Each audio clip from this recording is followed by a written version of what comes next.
Mdzina la Atate ndi la Mwana ndi la Mzimu Woyera. Amen. Ndikulandire na abale anzanga pano pa Tiyankhule na Ambuye. Lero ndi lachinayi pa 20 Marichi. Mawu oyamba akuchokera m'buku la mneneri Yeremiya mutu 17 ndi 5 mpaka 10. Amene akutiwerengera mawu oyamba ndi Trinitas Sengani Malonje kuchokera ku St. Francis de Sales Manyani Parish mu Archdiocese ya Lilongwe. Mawu amtengo wabwino akuchokera mu tengo wabwino wa Luka woyera. Luka chapter 16 ndi 19 mpaka 31. Amene akutiwerengera mawu amtengo wabwino komanso kutigawira mawu ndi Reverend Father Eliseo Ntarika kuchokera ku St. Anne Gambula Parish mu Archdiocese ya Blantyre. Mawu oyamba. Mawu a buku la Yeremiya. Chauta akunena kuti, tsoka kwa munthu wodalira munthu mnzake, amene amagonera pa munthu mnzake kuti amthandize pamene mtima wake wafulatira chauta. Woteroyo adzakhala ngati chitsamba m'chipululu ndipo sadzapeza zabwino. Adzakhala m'chipululu mopanda madzi, dziko la mchere mmene anthu sangathe kukhalamo. Koma ndi odala munthu wokhulupirira chauta, amene amagonera pa chautayo. Adzakhala ngati mtengo wobzalidwa mphepete mwa mtsinje, umene umatambalitsa mizu yake m'mbali mwa madzi. Suopa kukamatentha, chifukwa masamba ake safota. Pa chaka chachilala sukuda nkhawa ndipo suleka kubala zipatso.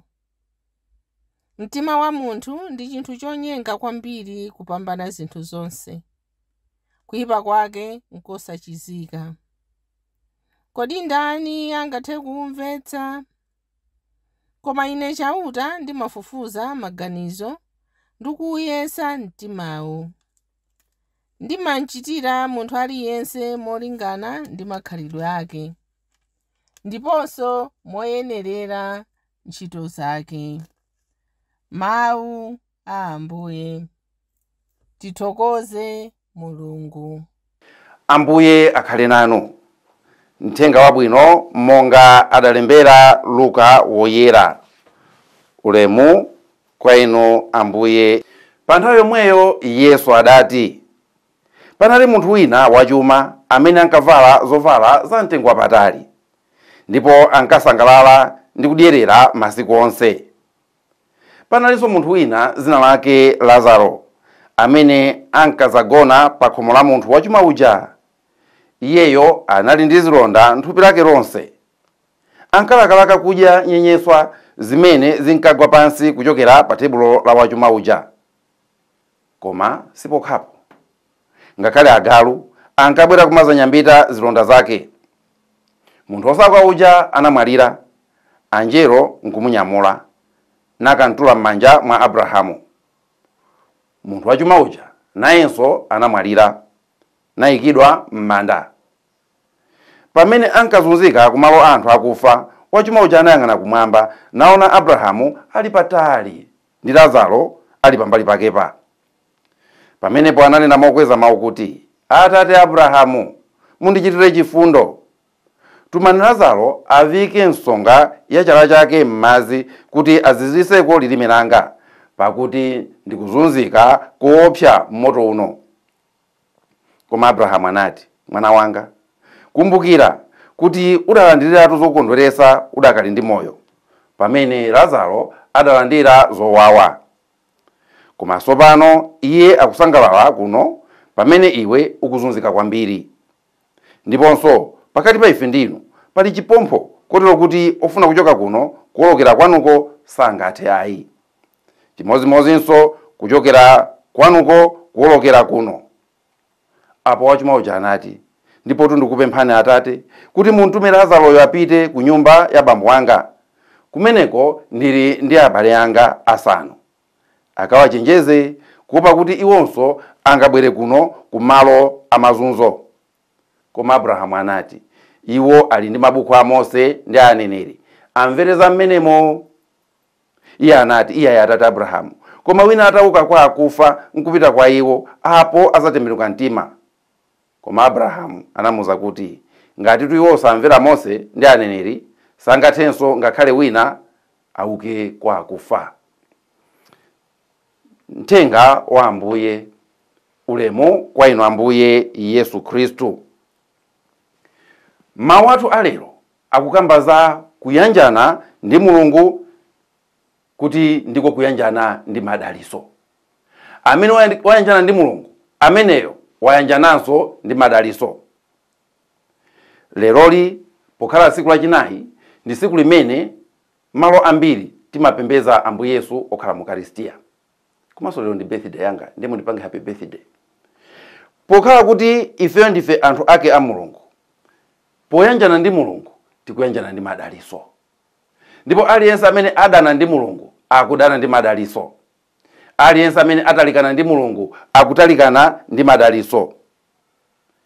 Tikonde kukhala anthu amene tili mwa Mulungu ndipo iyeyo mwa ife. Muchikatolika chathu, muchikhristu chathu, timaena kuti timangoyandikana ndi Mulungu kapena kuyanjana ndi Mulungu pongokhala kuti Mulungu wakhala apa, ine ndikhale apa. Timapitirira pamenepo. Tikuzowa kuli ena ali kutali ndi Mulungu, kuli ena ali paja, Mulungu ali penapo. Pali ena angokhala Mulungu apa, iwo apa. Koma ife timafuna kuti Mulungu alowe mwa ife, ifenso tilowe mwa iye. Chimenecho chimakwaniritsidwa ndi malembo oyera amene timawerenga, chimakwaniritsidwanso ndi Eucharistia umene timalandira uja. Chifukwa Eucharistia uja tikaudya ndi kuti Mulungu uja walowa mwa ife. Akalowa mwa ife ndi kumakayankhulano kuchokera mwa ife, ndi kuti ifenso talowa mwa iye kuzera mawu ake komanso kuzera mu sakramenti la Eucharistia. Mawu athu oyamba alira kunena kuti tiyanjane ndi Mulungu. Ndiwasoka munthu amene amfulatira Mulungu ndi kupita kumakayanjana ndi munthu mnzake atafulatira Mulungu. Ife tiyanjane ndi Mulungu, ndipo tikana kuti kuyanjana ndi Mulungu tikunena Mulungu mmodzi eni atatu. Atate akhale mwa ife, Mwana akhale mwa ife, Mzimu Woyera akhale mwa ife. Mulungu mutatu oyera umenewu akakhala mwa ife, ifeyo moyo wathu umaoneka kuti Mulungutu ali mwawa. Atate amene ali wolenga akakhala mwa ife, ifenso timakhala ndi chikhalidwe chomwecho chomaziwa kulenga. Zanyuwani zimabwera mmoyo mwathu. Chifukwa cha munyengo ino ya Lenti tikupanga zimene tikupanga ifezi, ncholinga chona kuti tibwezere chinyuwani mmoyo mwathu. Chaka chino cha Jubilee tikupanga Jubilee imene chifukwa chonena kuti chani, tibwezere chinyuwani mmoyo wathu. Ukakhala kuti uli ndi Mulungu Mwana, kuchita repair zinthu, kukonza zinthu zonongeka umakuziwa. Chifukwa Mwana anabwera kuzakonza mtundu wa anthu umene utaonongeka. Inonso muchitenge chapadera kuti ngati Mulungu ali mwa inu, munyengo ino ya Lenti kodi mukonza chimene chaonongeka njani. Tayang'anani koyamba maubale anu mnyumbamo. Tayang'anani maubale anu ndi aneba. Tayang'anani maubale anu ndi Mulungu. Ngati pena pache sali bwino, konzani. Chifukwa Mulungu Mwana ali mwa inu. Ukakhala ndi Mulungu Mzimu Woyera, umabweretsa chimwemwe moyo mwathu. Timamuchira Mulungu Mzimu Woyera kuti Mzimu Woyera nsangalasi. Mzimu Woyera nkhoso yathu. Mzimu Woyera amene amatipasa mphaso zimene timagwiritsa ntchito kuti moyo wathu ukome. Munyengo ino ya Lenti, kodi ndi chani chimene inuyo mutaphunzire cha nyuwani? Ndi pemphero liti limene inuyo mutaphunzira nyuwani? Ndi chani chimene mutapanga inu mbanja mwanu kuti banja lanu likome kuposa mmene limakomera pano? Pangani chotheka, chifukwa Mulungu Mzimu Woyera ali mwa inu. Mawu oyamba aja kunena kuti tikamayenda anthu fe, timayenda ndi mtima umene uli chinthu chonyenga. Akuti mtima ndi chinthu chonyenga. Muyang'ane mtima. Mtima umakunamiza. Ndipo ifana kuti umakunamiza, ngati iweyo ungonena kuti ndimangoyendera mtima wanga, uzaphochola. Inuyo utengeni mtima, muupase chuma, muone zimene umapanga. Mene umazipopera mtima. Mutenge mtima, muupase udindo, muone zimene umapanga. Mutenge mtima, muupase china chake chapamwamba, muone matama amene mtima umapanga. ndi zimene tikumva mu uthenga wabwino uja. Munthu olemera ndi Lazaro. Changosiyana iwo njoona kuti wina uja ali ndi chuma, wina alibe chuma. Koma chifukwa kuti ali ndi chuma, mtima wake wamunyenga, mtima wake wamunamiza kuti iweyo ndi wopambana uyale apayi. Mtima wake wamunamiza kuti iweyo uli pabwino kusiyana ndi uyu. Ndi kumangokhala za Mulungu kusiya kuja, osamapita kuchalichi, osamapemphera, osamabada za anzake. Akundumba pakumopompo Lazaro, nkhani yake chuma cha munyenga, mtima wake wamunyenga. Inu ndine munyengo ino tikuna kuti tigwire ntchito za chifundo. Enafe sitikuwaona kuti tipangire chifundocho, nkhani yake mtima wathu watinyenga. Kuti abola iwe uli pabwino, mtima wako sangalala. Zoti kuli anzatu amene sakudya alibe chokudya ayi. Enafe chifukwa cha maudindo, chifukwa kuti tili mboma, mtima wathu watinyenga. Bola iwe uli chipani cholamula, bola iwe kulamula ndipo zonse zili bwinobwino, mtima wako wakunyenga. Choncho munyengo ino yale ndi chimene timapanga ife njoona kuti timtenge Mulungu akhale nafe. Chifukwa Mulungu akunena kuti mawu yambaja akunena kuti iyeyo ndi amene amaziwa muupangira mtima wonyengawo kuti ukhuzumuke. Iyeyo ndi amene amaziwa kupita ndi kukausecha mtima uja. 8. Amanena kuti mawu a Mulungu ndi amoyo, amabaya ndipo amafika ngakhale pamene minofu ndi mafuta amafupa amakumana.